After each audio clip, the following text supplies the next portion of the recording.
কথায় আছে মানুষ তার চিন্তার সমান। যুগে যুগে সফল ব্যক্তিত্বদের জীবন এই শাশ্বত সত্যকে প্রমাণ করেছে। নেপোলিয়ন হিল তার কালজয়ী গ্রন্থ থিঙ্ক অ্যান্ড গ্রো রিচে বলেছেন, মানুষ যা তার মনে দৃঢ়ভাবে পোষণ করে তার জীবন ঠিক সেই রূপ ধারণ করে। আজকের গল্প আপনাকে সেই প্রশ্নের উত্তর খুঁজে পেতে সাহায্য করবে, তাই গল্পটি শেষ পর্যন্ত শুনুন।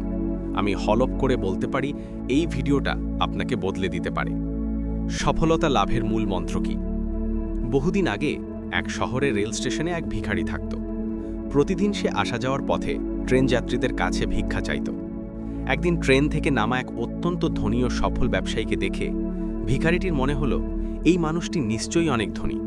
যদি এর কাছে ভিক্ষা চায় তবে নিশ্চয়ই অনেক বেশি টাকা দেবে। ভিখারিটি দ্রুত লোকটির কাছে গিয়ে হাত পাতল, কিন্তু ধনী লোকটি ভিখারিকে দেখে থমকে দাঁড়ালেন এবং শান্তভাবে জিজ্ঞাসা করলেন, বেশ তো, তুমি আমার কাছ থেকে কিছু চাইছো, কিন্তু বিনিময়ে তুমি আমাকে কি দিতে পারো? শুনে ভিখারি অবাক হয়ে গেল। সে বলল, সাহেব, আমি তো একজন ভিখারি মাত্র। মানুষের কাছে চেয়ে আমার জীবন চলে। আমার কি এমন ক্ষমতা আছে যে আমি কাউকে কিছু দিতে পারবো? ধনী লোকটি মৃদু হেসে বললেন, যেহেতু তুমি কাউকে কিছু দিতে পারো না, তাই আমিও তোমাকে কিছুই দিতে পারি না। এই বলে তিনি ট্রেনে উঠে চলে গেলেন। ব্যবসায়ীটির কথাগুলো ভিখারির মনে গভীর দাগ কাটল। সে বসে বসে ভাবতে লাগল, আমি এতদিন ধরে শুধু গ্রহীতা হয়েই আছি। আমি শুধু মানুষের কাছ থেকে চেয়েছি, বিনিময়ে কিছুই দিইনি। হয়তো এই কারণেই মানুষজন আমাকে বেশি টাকা দিতে চায় না, কারণ ভিক্ষার পরিবর্তে আমি তাদের কোনো মূল্য দিতে পারি না। ভিখারি ভাবল, আমি একজন ভিখারি, অন্য মানুষকে কী বা দিতে পারি? এই ভাবনা তাকে অস্থির করে তুলল। অবশেষে সে সিদ্ধান্ত নিল, আজকের পর যে মানুষ তাকে ভিক্ষা দেবে সে বিনিময়ে তাকে কিছু না কিছু অবশ্যই দেবে। পরের দিন ভিখারিটি স্টেশনের প্ল্যাটফর্মের ওপারে থাকা ঝোপে কিছু বুনো ফুল দেখতে পেল। ফুলগুলো খুবই সুন্দর ছিল। হঠাৎ তার মাথায় একটি বুদ্ধি এলো, আমি যদি আমাকে ভিক্ষা দেওয়ার পরিবর্তে মানুষকে একটি করে ফুল দিই, তাহলে কেমন হয়? সে দ্রুত কিছু ফুল ছিঁড়ে আনল।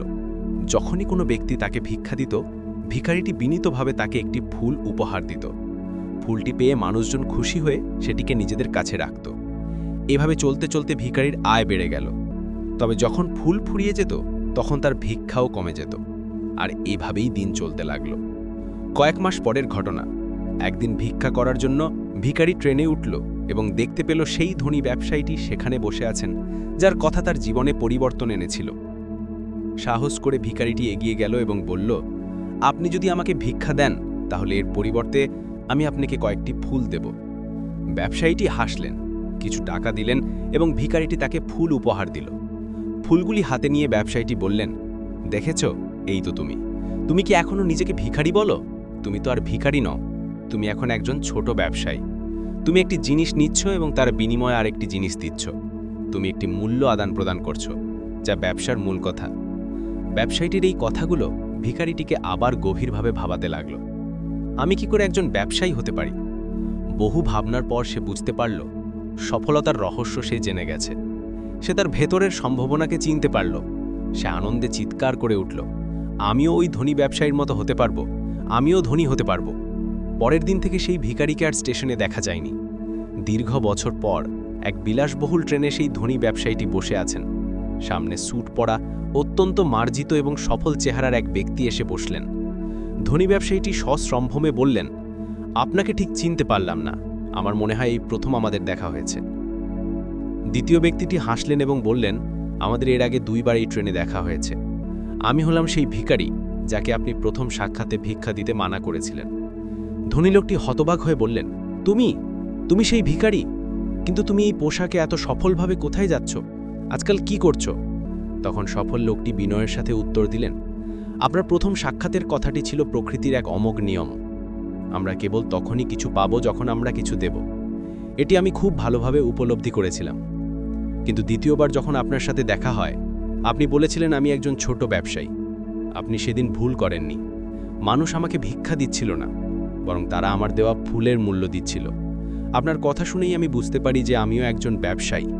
এরপর আমি আমার জমানো সব টাকা দিয়ে অনেক ফুল কিনে নিলাম এবং ফুলের ব্যবসা শুরু করলাম। মানুষের ফুলের প্রতি ভালোবাসা এবং আপনার সেই কথা আমাকে আজ ফুলের সবচেয়ে বড় ব্যবসায়ী করে তুলেছে। এই গল্পটি থেকে আমাদের শিখে নেওয়া দরকার, যদি আপনি নিজেকে ছোট ভাবেন, তাহলে আপনি ছোটই থাকবেন। কিন্তু যদি আপনি আপনার ভেতরের বিশাল সম্ভাবনাকে চিনতে পারেন, তাহলে আপনিও একদিন বড় কিছু করতে পারেন।